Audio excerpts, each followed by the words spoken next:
And for those who have just joined us this afternoon, we have been actually presenting some videos about the communities that we have been working with for the past how many years. They are recipients of technologies that we have developed and the services that we offer in the Institute. So this is not just about telling a story. We are actually bearing the soul of the R&D and the services that we actually offer in TRI. And we'll have 2 more as we go and complete this conference. Now, to continue, gone are the days of integrated textile mills where the spinning, the weaving, the knitting, and all the way to dyeing and finishing were under one roof. Or so we thought. This is before PTRI learned about a company based at the export processing zone in Bataan that has a weaving, dyeing, finishing, and garment manufacturing all together. Now, how is textile manufacturing in Philippines setting? What are the opportunities and the outlook of this business? This company have been in the textile industry for more than 30 years, and nowadays they are engaged in military uniforms, school uniforms, and in providing services to hospitals for more than 32 years. Our speaker is the former president of the Taiwanese Business Association of Subic Bay, the chairman of the Cambodia Manhattan Special Economic Zone, the chairman of the Philippine Committees of the Chinese International Economic Cooperation Association, and the chairman of Medtex International Corporation Limited. Ladies and gentlemen, it is my pleasure to present to you Chairman Yang Kerr Chen.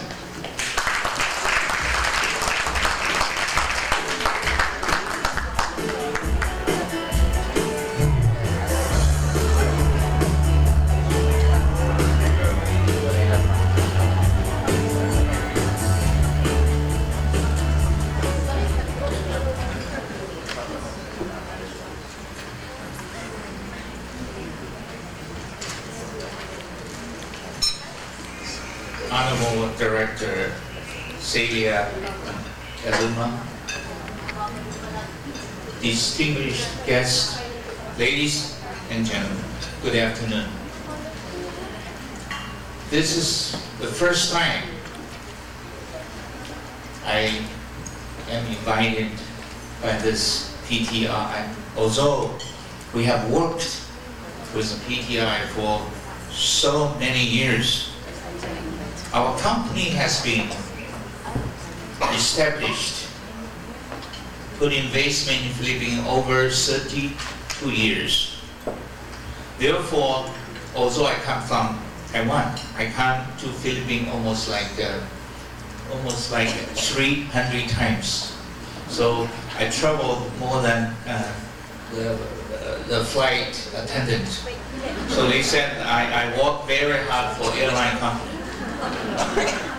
So interesting enough, so people look at me, they believe I am more Filipinos than Taiwanese or Chinese. So interesting enough, today I feel great honor to be here to present our company, and I feel excited, very excited in my heart, because whenever I'm thinking of to work with our Philippine colleagues, the countries working with people in Philippines, I don't know, maybe my last life is Filipino, was Filipino. Very, very interesting that I start my investment since 1986, okay, in Philippines. And it is after this past 30 years, I see manufacturers in Philippines decline. The industry, manufacturing industry decline. That used to be proud of Philippines that they can do a lot of manufactures in agriculture, in materials, then of course weaving, spinning, weaving, dyeing, and making the garment. Today, almost over 90% of those materials import from overseas. Why? And we, Medtex, stay here for the past 30 years. We are still here, but I saw the pendulum is moving to another side, is coming back. It's a time for Philippines. I like to introduce ourselves and how we work together, how we can contribute to make Philippines a new manufacture site for this industry. This very basic fundamental industry. When you see in the whole world the biggest company like DuPont, like Johnson & Johnson, those big companies, they come from, originating from textile industry. Interesting. Okay, today, Medtex, I'm talking about Medtex. The group has presence in, we have a China factory, but compared to our other location sites, that is a small portion. We have Taiwan, we service about not only a hospital textile, hospital linen manufacturers in different countries. We also service hospitals using this, we call that functional textile, functional linens, providing a protective apparel. So we service hospitals. Maybe more than 30% of all hospitals in Taiwan, we service them. And today, we also service about 30 hospitals in Philippines. Okay, all this factory, including Cambodia, we have one factory actually two factories. The biggest factory in the globe is in Cambodia. We have about 4,000 people. And we are listed in Singapore. And the very first factory is, 1986, 87 in Philippines. So that is our presence. And so we work on actually personal protective apparel. But people remember the SARS, during SARS in Asia outbreak, and we producing most of protective apparels. And we are providing, when we service the hospitals, hospital is reluctant to, after they use those protective apparels, who is going to take care of it after they use it? So we provide that service, and we take them back after they use it. We do the laundry, sterilize, and send it back to them. That's a new business model. We call that leasing. Leasing the hospital rentals. And then we do incontinence product and personal protective equipment. For example, we do big number of DuPont of protective apparel used in hospitals and very dangerous disease areas. For example, Ebola, area in Africa. We produce protective apparels for DuPont alone, maybe 150 million pieces a year. That's a very interesting number. So mostly we do hospital textile, including reusable and disposable. We have the different certificates for different items for those when you try to make functional textile, functional garment, then you use in the hospitals, you have to go through all this kind of certificate.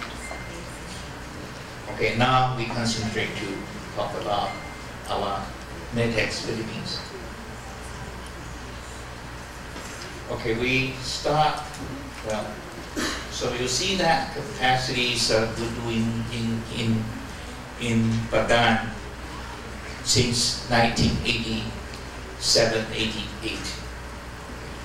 We have a big weaving capacity, about maybe 700,000 yards per month, and dyeing facilities, and making the finished garment.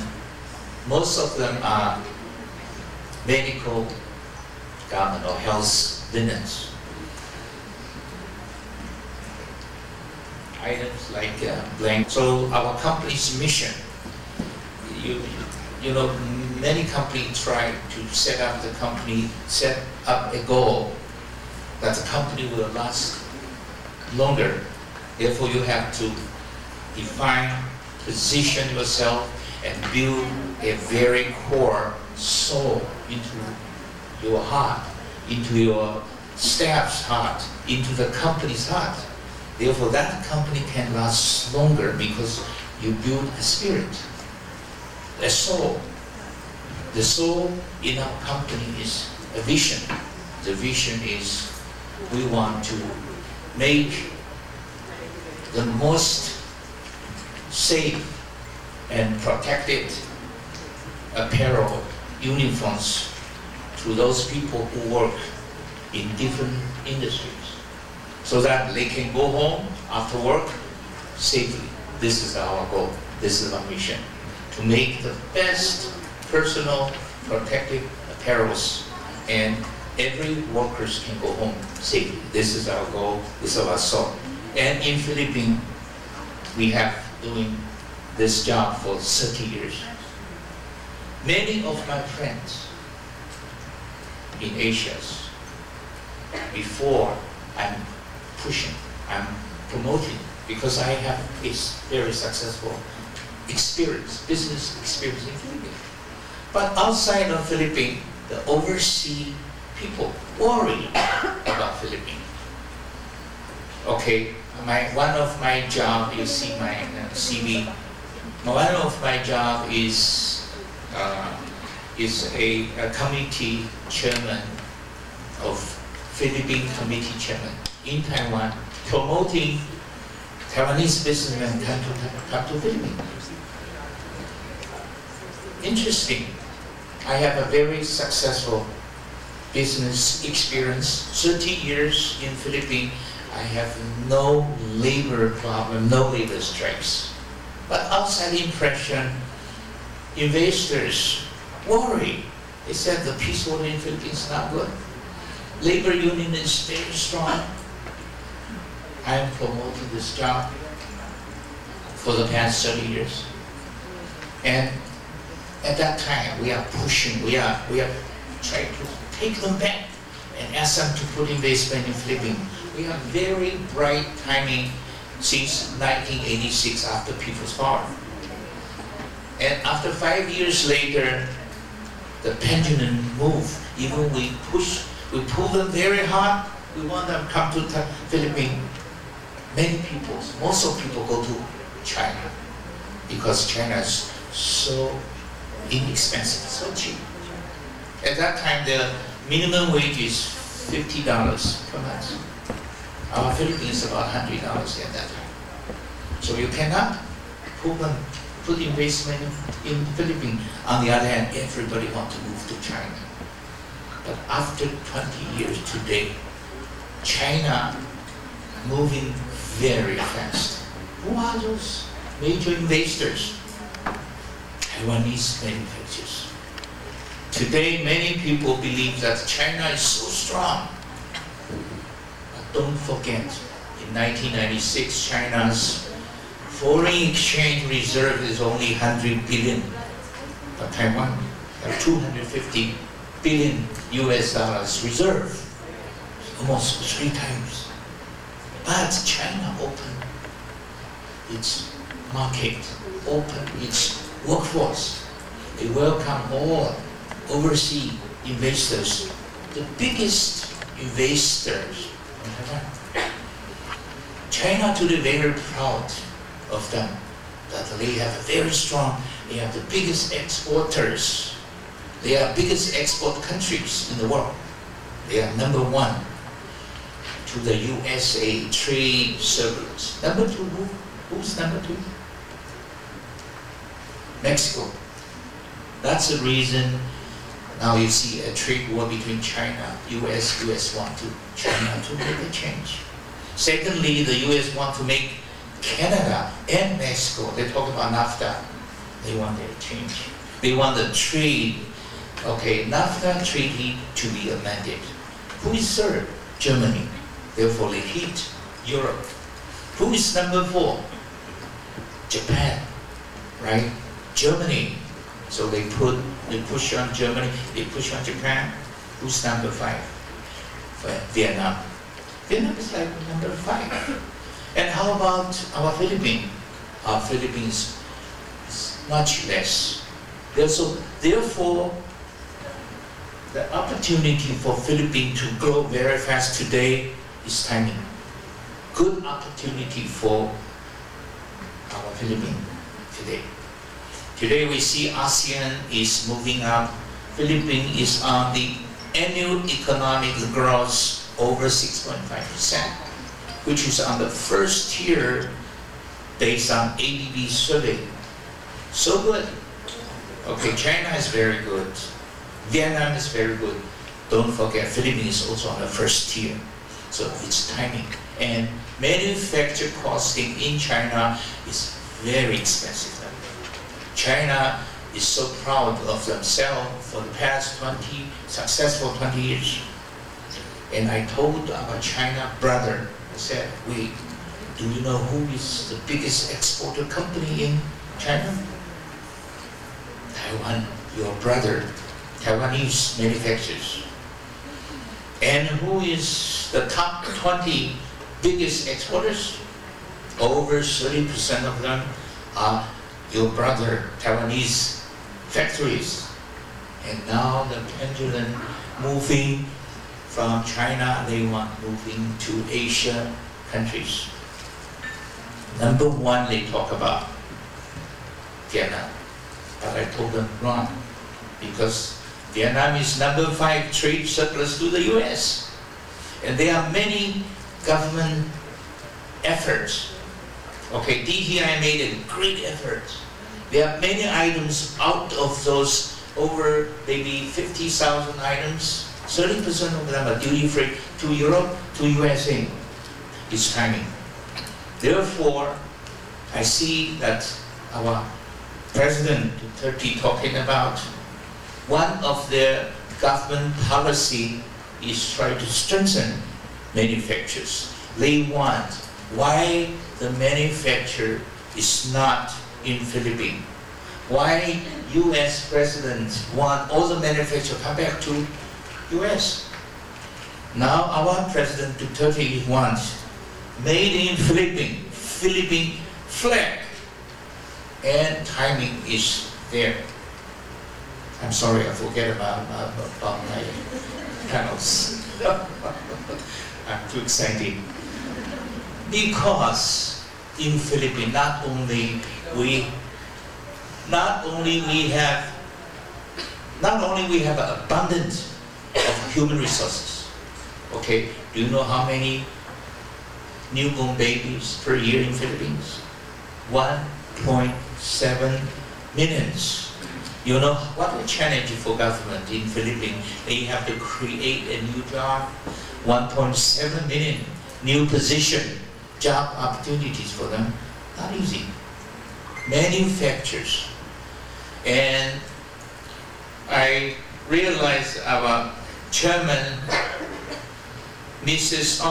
Olivia Ong, he made the last presentation, told us there's a gap, production supply gap, over 250 million yards gap, shortage supplies in Philippines. We all have to import this 250,000 yards from overseas just for uniform industry. Can you imagine? Maybe we are in short of maybe 800 million yards of supplies. Today we all import. There's such a good opportunity for us, for Philippines. Manufacturers in Philippines is timing. Can you imagine we have so many materials that produced in Philippines that can be used for textile, garment, uniform. And do you realize we need so many jobs to provide for our newborn babies in the future? And we have land, we have agriculture's resources, we have sun. Okay, out of the sky free of charge. Can you imagine what an exciting time that we use the sun, we use the open land, even in the south. We have our natural resources, natural fiber that we can produce, we can create jobs. Therefore, I feel excited for Philippines. And the government is trying to learn from the experience from Taiwan, from China, that they want to invite many of the new investors come to Philippines. And it is time. Therefore, I believe this kind of forum talking about encourage about our Philippine manufacturing, especially in textile industry. And Medtex has been in this industry for over almost 30 years, since 1986, 87. We are maybe one of the stubborn manufacturers. Okay, we see so many manufacturers, they give up. We didn't. But we will not be the only manufacturers. We are welcome, not only ourselves, put more investment. We want a supply chain. We want a supply clusters. We want more people coming to work together with this core idea, with this new vision, new mission, okay, in this industry. Therefore, I'm so glad the timing is great, and I forgot to mention about Secretary Ella Pena. He's my best friend. He sent his son over Taiwan to study, and also our speakers, okay, also come from Taiwan, graduate from UP, master in UP, and study, okay, doctor degree, and finished doctor degree, okay, in our best school in Taiwan. So many great people now in this industry. The pendulum is coming back. All our distinguished guests here are ready to enjoy this great party. Great party. Okay, I'm very happy, and I hope my speech will encourage all of you. I hope my speech will bring more attention to the government policies. I come from a meeting this morning. I actually encourage one of the biggest banks from Taiwan. They have a inauguration ceremony this morning. More investors coming. In the meantime, I invited Senator Gordon to encourage the new investors. Senator Gordon even mentioned about a bill that they presented. That bill is already on the desk of our president. The bill is encouraging more investors, and that is more flexible, is going to help this industry. Finally, because early next week is going to be our Lunar Chinese New Year in advance, I wish everybody have a very pleasant and good year of PICC, and wish everybody good health and prosperous years. Thank you very much.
proceed with our last, but certainly not least of our speakers. So as we take a new look at the Philippine tropical fabrics, fiber supply has been mentioned, textile production, uniform manufacturing, the business and investment prospects directly impact its takeoff and commercialization. However, we missed one crucial thing. A vital aspect of this material is design and construction. The quality of the textile material are well established by the requirements and the standards of performance and of the properties. The flexibility and limitations of construction and the defining role of design gives PTF its new brand and character. And who else could best enlighten us about this than a fashion model herself, a textile designer, a fashion editor, the lady behind the genius of silk cocoon. And what better way to introduce her than to simply say, Miss Jeannie Goldborn.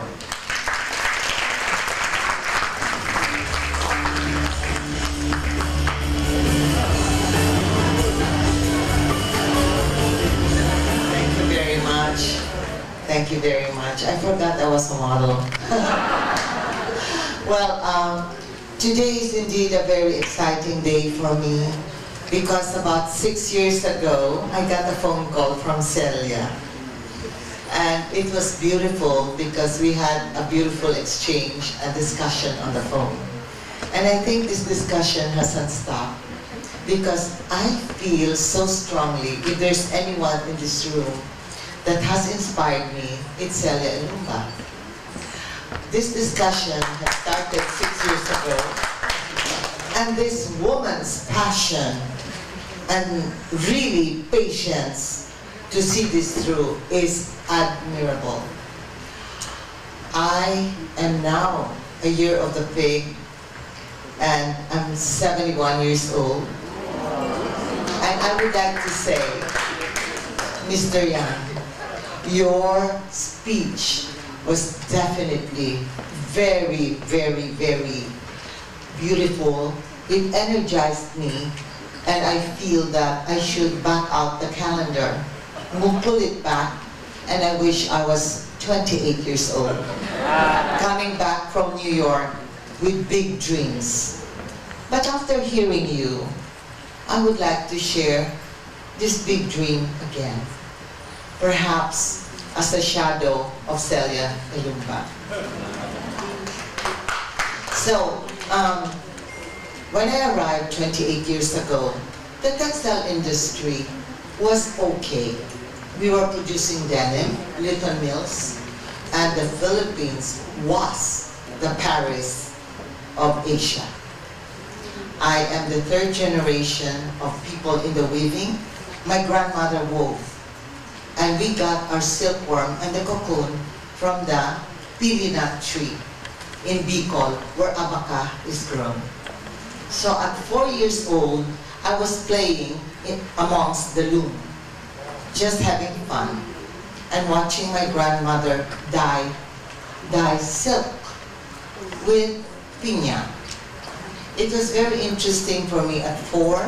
I grew up that way at 12, and at 12, when my aunt opened the fashion school Slims, I really had to learn how to create pattern.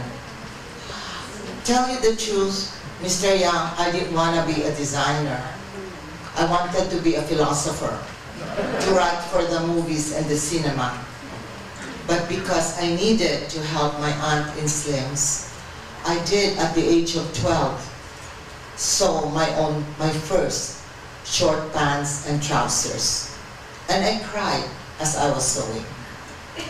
But let's move the calendar forward. 5 years in New York, 1 year at FIT, and I really learned a lot. The high standard my aunt told me, and I had to live up to that high standard, proved to me to be a big advantage at Fashion Institute of Technology. It was such a big advantage that I surpassed my classmates because I felt that the Slims curriculum helped me through. So it is with this introduction that I would like to encourage the young people in the audience today. It's really hard work to be a designer, but it is the most joyful work to be able to present beauty and make your audience feel it in the form of textile. Textile has been my biggest passion. If you told me that I had 60 days to live, what would I want myself to be surrounded with? Books on philosophy, existentialism, poetry of beautiful poetry, but I want to be surrounded by textile. And it is with the same excitement that Mr. Yang has said, let us begin a new dream, a new vision of where we can go. And with this opening of the door, using our local textile, enjoying the sun and the tropics, and we can produce uniforms. It's amazing. And as I called up Celia one evening, 5 years ago we were talking about luxury, and she said, it can coexist. So I kind of sometimes like to play the devil's advocate. I hope you will still like me. We don't have to be great friends, but we are two people in the same journey. Okay, so I did kind of leave weaving behind. And today I want to report to you, I'm weaving lives. I'm weaving emotions, because for the 12 years I gave up weaving to be able to help those people, young people, who are suicidal and in depression. But let me tell you, with Celia, we're going to use the loom to heal those who are depressed. Am I right, Celia? So, please be with us, because my journey with Celia has just started. But what got me on the stage again is a lady who doesn't give up on me. And her name is Bea Rojas. I would like to say thank you to my friend who I admired at the age of 17 and who now is still my dearest friend. Thank you for telling me not to give up and to share the gift of talent that was given to me. May I share with you some photos, because you must dream big. With little steps, we can do it. I took over 16 looms, and I was the very reluctant owner of these looms. But somebody needed the money and the cash, so I did. And it's something I've always avoided, because I thought I'd rather do 23,000 to 25,000 garments every month for SM, because I did work with SM for 32 years. I was their fashion consultant, and at the wake of Mr. C, all the emotions came back to me, because that's the time I begged Riton Mills, Mr. Tanco, to please give Philippine textile a break. But today, when we have businessmen like Mr. Yang, we're gonna have a break.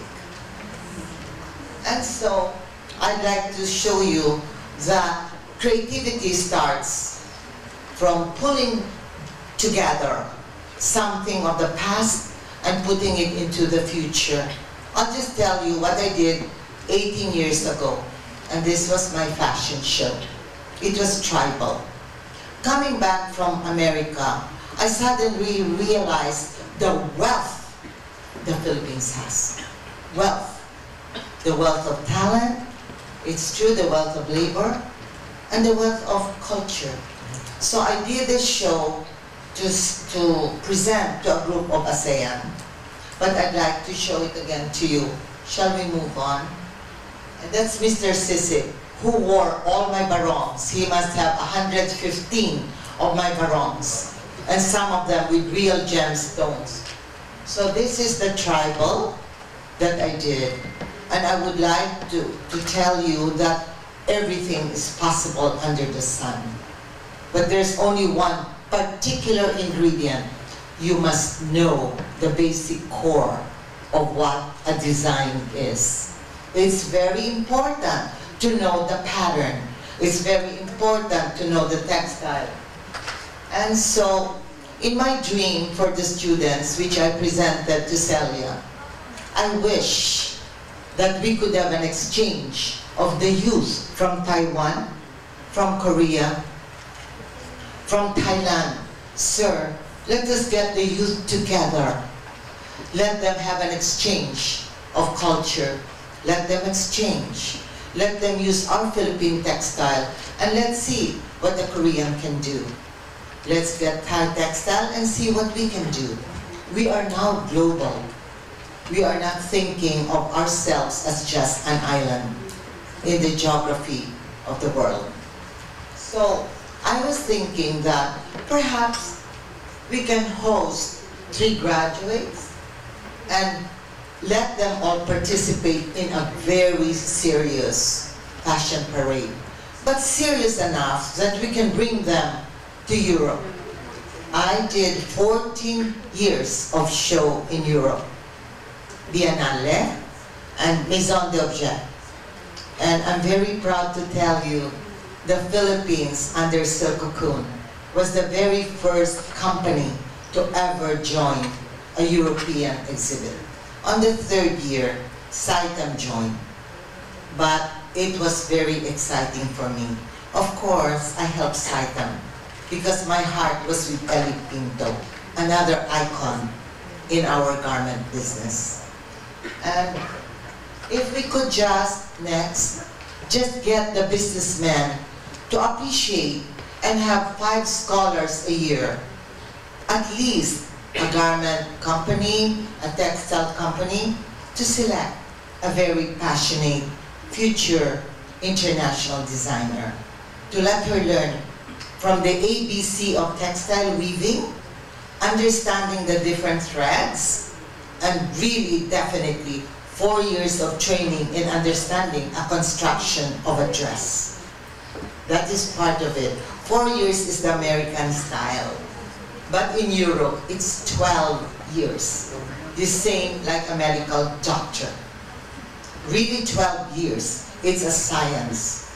It's an art, but it's also a science. Understanding the making of a garment. So, shall we go to the next, Hazel?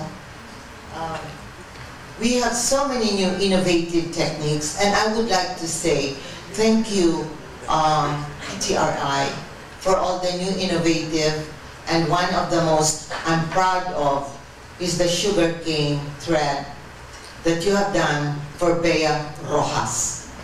A woman who doesn't stop dreaming and pushing me and pushing me. Thank you for pushing me, Bea. This sugar fiber thread, I hope, will conquer the world and bring us back into an attention. Aside from the abaca, the new abaca, and then I'm very excited even that we are also doing bamboo. We are very, very excited with these new things happening. So this is something I've done with the Russian model. If you have a look at it, in the weaving, I did fringes, and this was done 23 years ago, when fringes were not yet in fashion. So I did the fringes. Shall we move on? And this is copper that was imported by Ungaro 23 years ago in Paris. And then I worked with architects and interior designers who do furniture, and this was done by Gabriel Barredo. I wove this for the lamp, just for Gabriel. And this one is abaca silk. This is my idea of a modern. This was done 23 years ago. This was done because I don't really look good in a patadyong or a panuelo. So I decided if I'm going to wear Filipiniana, I want a very modern approach with a twist of Japanese clean lines. So I hope I'm forgiven for doing nothing so too classical. So I always want to jump over the border and experiment with something. And this one, I did a ruching on the piña. So I sewed and sewed it until it bubbled because I was so excited with miyake. And I said, oh my God, whenever can I take, but I met the teacher of miyake in Japan. And they asked me to be part of a textile group. That was 5 years, and then after that, I lost my child. I changed my course. If you're a pilot, I decided to land in another country. And that's the country of the brains. And so, over here, I decided to experiment with something really funky. And this is embroidery that I wanted to give to the women in prison. I still want to do it, and I think I can do it. So it's applique and collage, applique, and putting it on pillow. And I'm telling you, I did that 24 years ago. Today, I put it in my office for my mental health and wellness, and I'm getting orders 24 years after. So why not? We'll do it. And so the only thing I can tell everyone here is be fearless, be brave. And this new millennial generation is amazing. Okay, they want everything instantaneously, but why not challenge them? Let's challenge. And for that, for today, from my own, I would like to give 2 scholars. Celia, from your participants, if I meet them one by one, and I see the passion, I would like to give. I will pay for 2 scholarships, and if I get any other, you can raise your hand. We can send it to Slims. It's not expensive. It's about 40 or 60,000 a semester. That's for 3 months. So do I get any? Can I get one? Mr. Young, can you give me 2 scholars?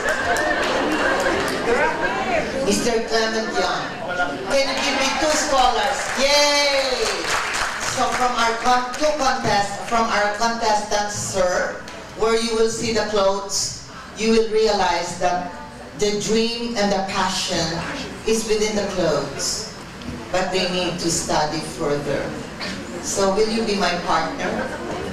And so that's a reason for me to see you again and again. Okay? So, I am very excited. So it's about, I think, I don't know the exact price, but it's not expensive. And it's not expensive, sir, but you'll be happy. What do you think? Are there anybody, any young person here, less than 30 or 35, that wants to learn the perfect construction and pattern making? Raise your hand. No? No? Okay. Are you less than 35? 34 and a half? Or 24? Oh, there. So I have 2. I'll meet you backstage. So I'd like to say, be fearless and Happy New Year from a pig. Thank you.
tinuruan ako ng nanay ko. Sabi niya, yung sa'yo yung mga maliliit, yung simple na hindi masyadong mahirap. Kaya ayun, nagka-interesado ako kasi gusto kong matuto, gusto kong matulad sa nanay ko. Dumating yung araw na minsan ako lang nag-continue kung ano yung ginagawa.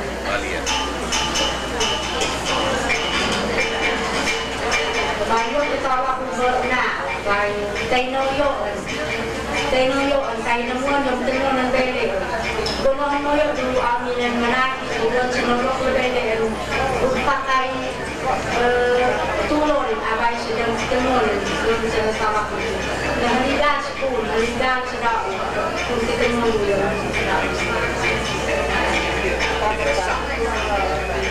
siyempre po mahalaga po yung pagpatuloy na tinalak sa amin sa mga kabataan.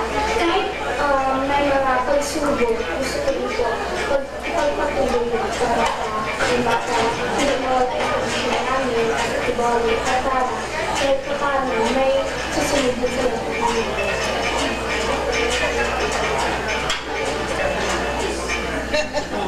Crossroad kami ko, kami tumori tigana, motor tigana, na kuklana yung skills kung tradisyon. Kumakalaran na, yung gumangara lang yung tanga, mayo tolak tong tanga, na pinili tong tanga, na ani tanalang yung mayo yung namo, ani yung lalana, ani kanulong ba yung mayo namo, kundi mayo tolak tong lung na mayo experiment na. Ano may kumaan yung namo? Kami po, pagka tinulungan namin yung kumpanya o organization, ay tuloy-tuloy po yung inaalalayan po namin sila hanggang maging big player sila in the industry.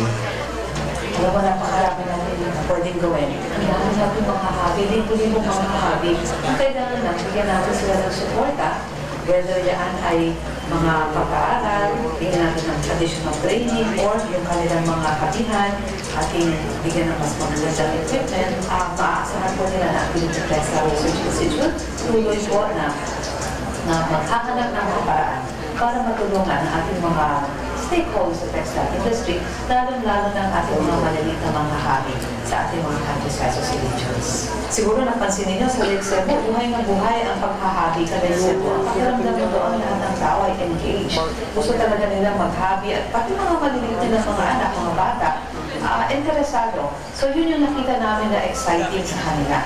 Hindi ito masasabi na nawawalang tradisyon kung hindi mas napapalaganap dahil sa pagkakaroon ng hanap buhay.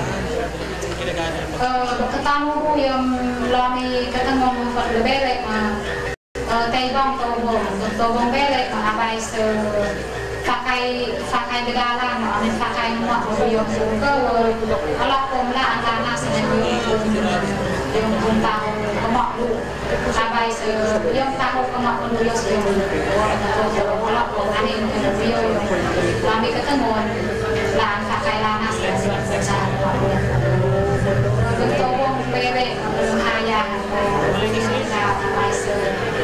yung lumawi yung matano yung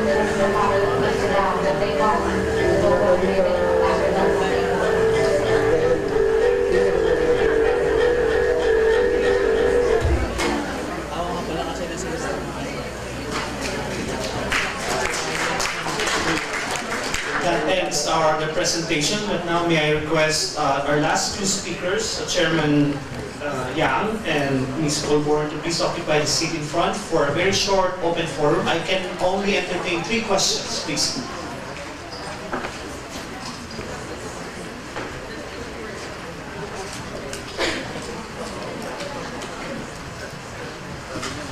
Please identify yourselves, make your questions brief and precise. Okay.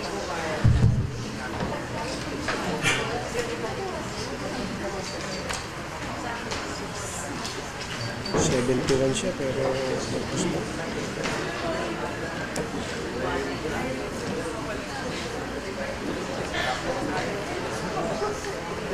Yes, please. Thank you, Dr. Riano. A pleasant afternoon to each and everyone.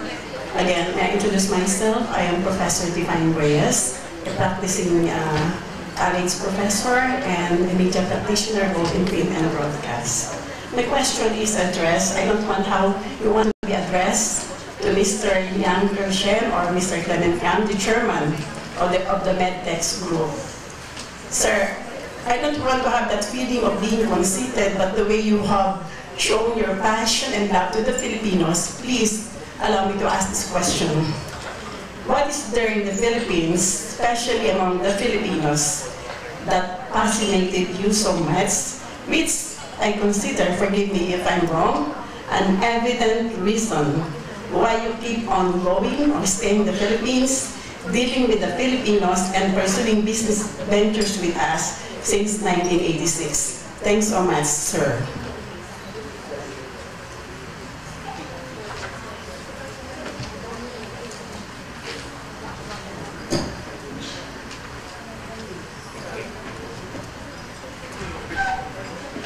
That is a simple question. First, it's sometimes people need a passion. Okay, there's no reason, simply because you like Filipinos, you like Philippines. That's a reason. So when I start my business in Philippines, I fall in love with the countries, fall in love with peoples. People here, Filipino, are so nice, very easy to get along. They work with you, they are your friends, and they loyal to you. It's very important characters. That's the reason I work with Philippines. I put investment in Philippines. I have investment after that in different countries, but I never give up Philippines. So after 30 years, I remember that the first 10 years, I can still see many textile companies, spinning, weaving, etc. The first 10 years after that, many textile, garment factories, they switch to another more profitable industries, but we never give up. That's the reason. Thank you. Yes, ma'am.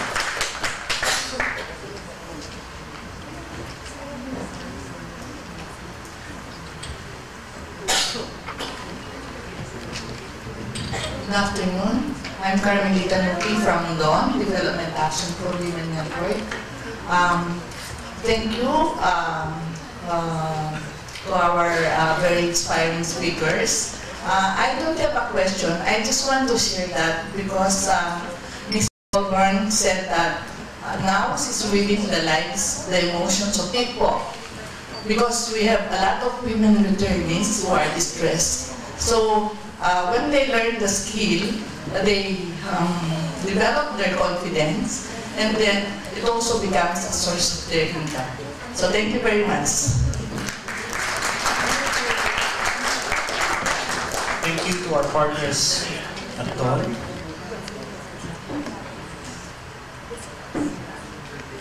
And one last question. Okay, one last question.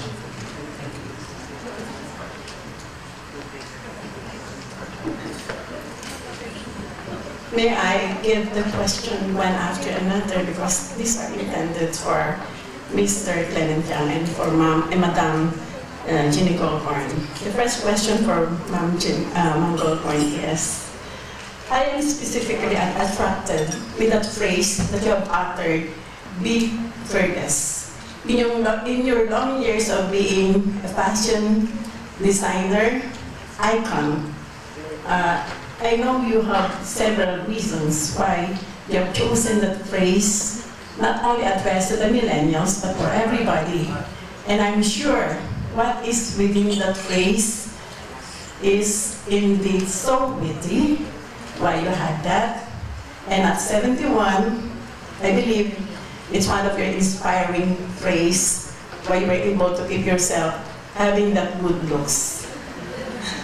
That's my question for you and for Sir Clement Yang.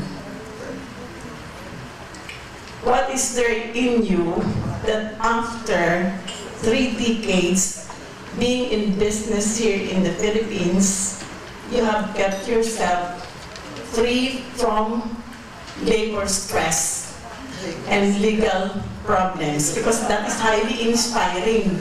Because most of the entrepreneurs, especially in the Philippines, those were their biggest problems: legal stress and labor problems. How do you beat that, sir? Thank you. Should I answer you first? Yes, madam. Yes, please. Be fearless. I think it's because of growing up. One time I got bullied. I was about 6 years old, and at the time, Chinese were not very welcome in the province where I stayed. So they called me a Chinese pig. But really, I'm a pig, because this is the year of my year. And so I felt very hurt. So I went to my grandmother, who was a Filipina, and the one who was weaving, and I said, "Grandma, why? What's so different about me?" So I was so upset about my eyes being small. So I would wear 3 layers of eyelashes as a model. I wanted big eyes, and that's why I had crushes on my girlfriends who had big eyes with Spanish blood. And so my grandma said one thing: who you are, you will always be who you are inside. Whatever people tell you outside, that you're stupid, you're silly, you're crazy, and you are not thinking logically, because one day you might think of ideas that nobody will agree with. But what you are inside, and the force that tells you to move on, you cling to that, because that's who you are. And I was so small, I was 6 years old, and she kept on repeating and repeating it to me, that I really knew what it meant when I was 13. So at 13, I know where I was going, because of grandma. So I'm really quite fearless. But I have friends who motivate me when I'm about to give up. And there are moments I cry, there are moments I want to give up. But because I still remember what your dream is, go for it, no matter what. And if you fail, you will learn from it. And you become a better person for the next project. Thank you. Come to Philippines to put investment in Philippines, and you have so many working staff, employees.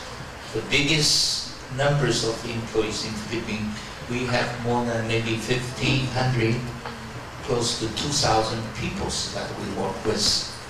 And most of foreign investors, they have the impression that labor union, strikes is a major problem for to have factories in Philippines. Remember 1986, before the People's Power, when we come over, there are almost over 30 to 40% of factories, they all shut down because union is so strong. They want to block if you asking for any special request or special benefit. There's a confrontation with the owners. The owner was so tough too. So there's a confrontation, and so nobody want to beg a little bit. So they stop the productions. The owner believes they can win, and unions believe they can win. So they shut down the factory, block the gate, and create a big economic disaster at that time. So both parties, the labor side, the federation of employers, they all get hurt. There are big time that unemployment rate is over 20 to 30%. It's hurt economy, and both parties learned after that. Therefore, when I remember I start my first production site 1987 in Badan, 80% of factory in Badan closed down, and we are the first new investors start in Bataan, and we have many employees. They love to work. After 6 months, according to the law, workers can start to form a union through a vote. And we are, at that time, we were also go through a vote. Can you believe we are the first factories that workers vote for no union? Amazing. So many workers learn. Unions also learn. Okay, that's a good, all the new system when they come up, people try and learn and improve. So I'm lucky, I was lucky.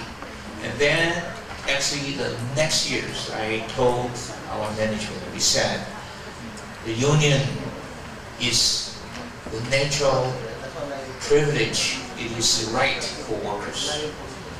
I have no problem to accept unions. The only thing is, all the management, when the owners, hire a management to work with workers, they feel it is a challenge if there's a union, and there's a union strike, there's a CBA, collective bargaining agreement. They're afraid.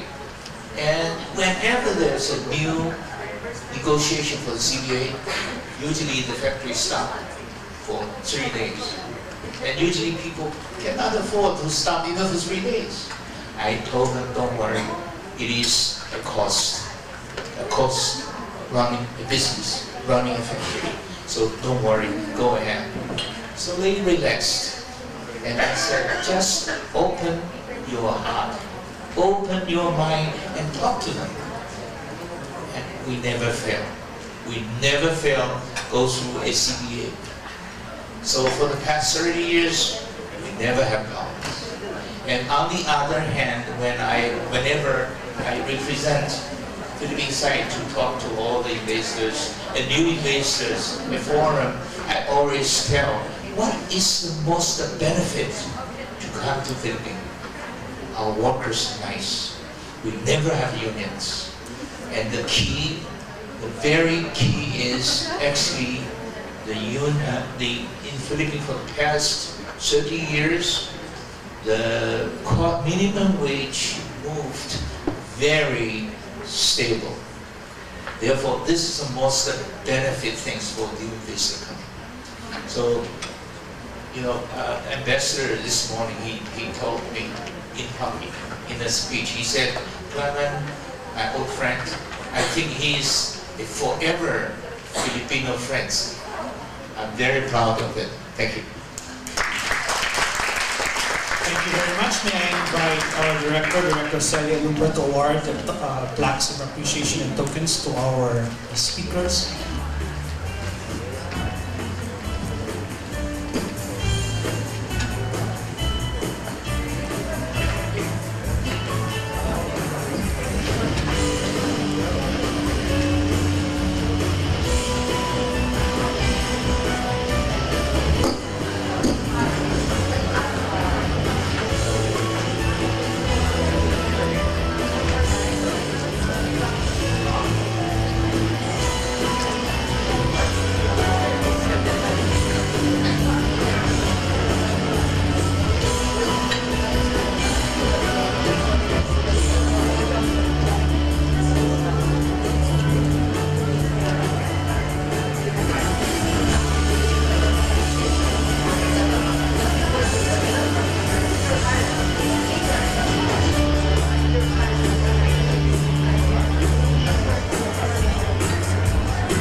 conference. Thank you very much for attending, and please stand by for the second part of our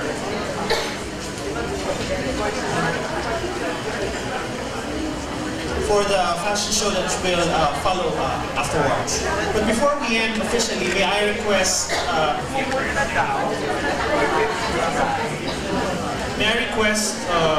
the Deputy Director of the Philippine Council for Industry, Energy, and Emerging Technology Research and Development, please be sure, Engineer Ulsi Sabular, to officially close this conference.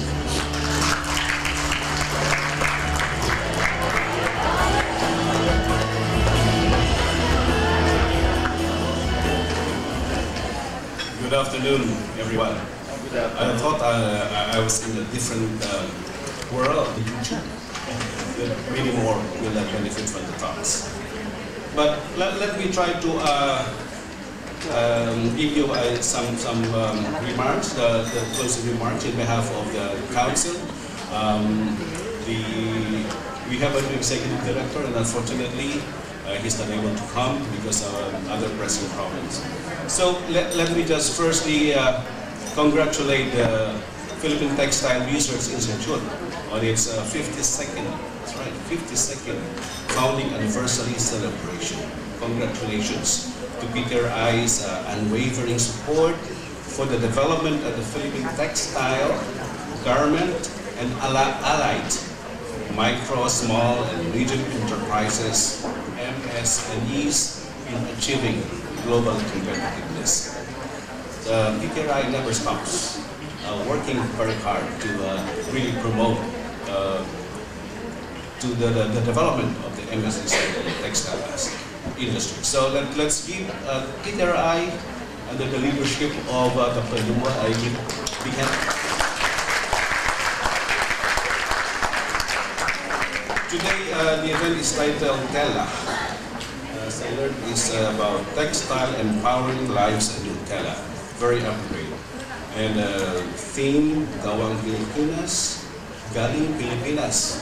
If you're a Filipino, you probably have noticed that these are words with two meanings. Galing Pilipinas. Galing means excellence, excellent. And Galing Pilipinas meaning from the Philippines. Very much appropriate to promote a theme for tropical fiber and the local industry, excellence, and from the Philippines. So today we witnessed and heard from the stakeholders what the PTRI has done. I missed the morning sessions, but I'm sure it's also good presentations. And PTRI has shown what it's doing to address the challenges in implementing RA 9242, right? Also known as the Philippine Tropical Fabrics Law, which prescribes the use of Philippine tropical fabrics for uniforms, government officials and employees, and for other purposes. I think this is really big law that will help the textile industry and all the rest of us. I may have missed the session, but I'm sure you have seen in the program that there are many things that the PTRI is experimenting with different tropical fibers. I heard this afternoon about sugarcane fiber, about abaca fiber, about some other fibers that they are experimenting in terms of treating this to make this usable. And blending them to develop suitable fabrics that will meet or even surpass the required quality standards. A little while ago, Dr. Lumbo was showing me some fabrics that I think is nice quality. I don't know how you judge the quality, but I think this is one of the fibers developed with blends of tropical fibers. And so let me just try maybe to give some maybe some thoughts about PTRI and the things it's doing. Because early today I already had two meetings, one with electronics industry, probably not related to textile, and the energy or Department of Energy department working on some projects on energy efficiency. So I'd say textile would have something to do with electronics industry. I think you already have heard of smart fabric, smart textile. I don't know, I'm not into it. But I'm sure this is one good direction that perhaps Peter I can look at, and electronics industry, semicon industry, and other industries, related industry can work together. Who knows? Tropical fiber might have some advantage over some other fibers. We don't know. And of course, energy efficiency. Well, recently I think the Energy Efficiency Act will be approved or has been approved. And energy efficiency can make or break a business, especially textile industry is, I think, energy intensive. And we're working with the Department of Energy to have an energy efficiency program. And we can look at the issues of perhaps of the textile industry, what makes them competitive, and energy can be one of them. And the concept that we're working on is virtual power plant, meaning we can avoid actually building new power plants by having more efficient system in industry, at home, buildings, and everywhere. So that's kind of hopefully a project that we can implement in this year, and we are supported by the Land Bank of the Philippines.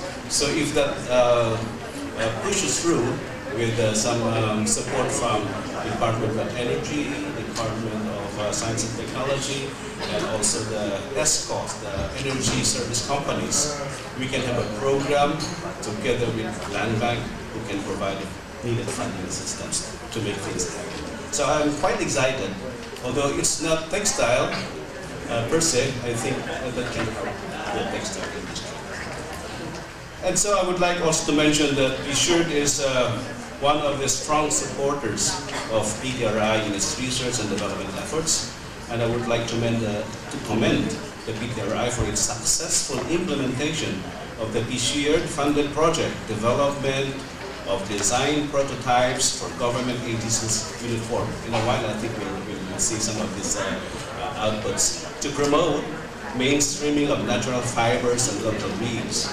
This is a big step towards achieving our goal of increasing the utilization of the country's tropical fabrics and traditional textile. I hope that this will entice and encourage government agencies to reach out to DOST through the PTRI for assistance in creating their own uniforms made with Philippine tropical fabric. Just a while ago, the University of the Philippines is approaching us that maybe they can also adopt this with some modifications, these designs that have been produced.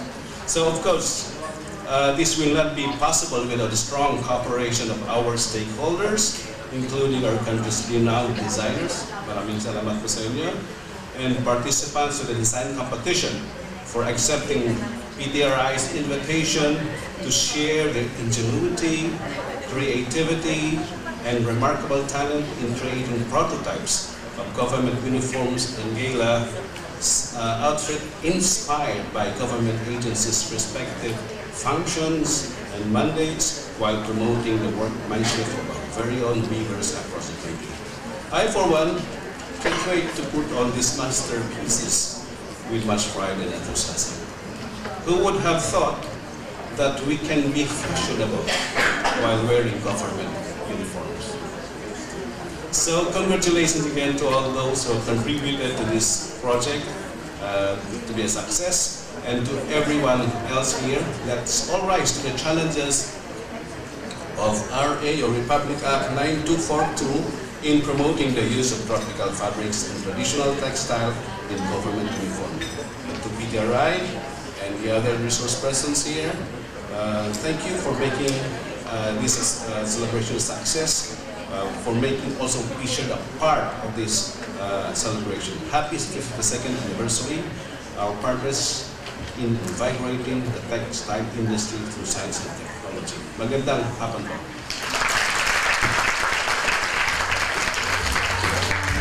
I request Director Ayuban to please award the plaque of appreciation to Engineer Sablar.